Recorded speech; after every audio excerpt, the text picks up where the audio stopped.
Hey everybody, this is Willie at newandlostcrafts.com. What I'm going to do for you today is show you a different method of making a newspaper fire log.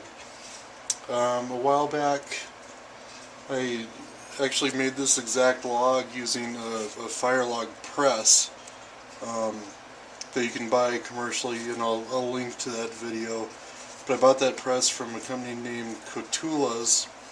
Not sure who actually makes the press, but as you can see, this one's fairly dry now.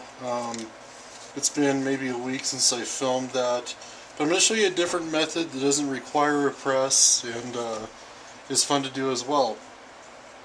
Alright, so what I have here is just another sink that we have in the house, and filled it with warm water, and I have some leftover newspaper stuff in here. If you can see that on the video, maybe you can, maybe you can't. But it's just water at this point. And one of the key things is just take some ivory soap and pour a little bit in there. What that does to the newspaper is it softens it up faster, makes it wick up the moisture faster. And then my favorite thing to use is a newspaper that you can pick up at the grocery store, usually for free, about these size. You can use regular newspaper, just one section at a time. They're about the same size, but this way it doesn't end up too thick or too thin. It's just perfect for making these things. So with adding that little bit of ivory soap, maybe half a tablespoon or so to the warm water, just mix it up a little bit, and we're just going to set this newspaper in there. Go ahead and dunk it. Now I'm doing one for the purpose of this video. In all reality, if I was going to do this, I'd save up at least 5 to 10 of these newspapers, or get a big Sunday edition and do like 10 of them at a time, because it goes really quickly, and then it's just more worth your while. But for the purpose of the video, we'll do this one so I can show you how it goes. Alright, that's it for right now. We're going to let this soak for maybe an hour and a half or so. Let the paper get really nice and wet. Unlike the creation of this guy, you don't need to let that paper sit for near as long. We don't want it to get to the point where it's falling apart. We just want it nice and waterlogged. And with that, I'll be back and show you the second part of the process. Alright everybody, we're back, and this newspaper has been soaking for a little over an hour. Typically I'd let these just go overnight, but no longer than that, because then they just get too mushy. But this should be good enough to show you how this process is done. And as I mentioned in the first part, I'd typically be doing at least 5, typically more like 10 at a time.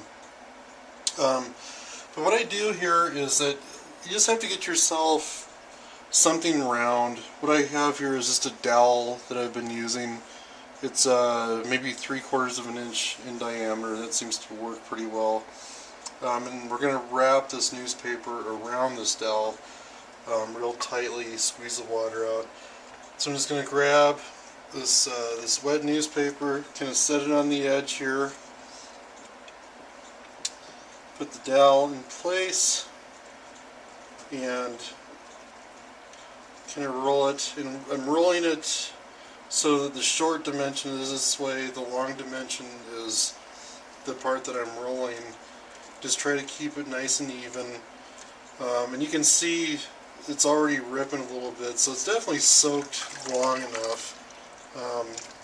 Longer doesn't hurt too much beyond about 18 hours or so. But you're going to get that rolled on there nice and tight, and do exactly what I'm doing, and just squeeze the water out of it around the dowel. Or what else would work good is a piece of PVC or something like that. Get all the excess water out of it. It'll dry a lot more quickly.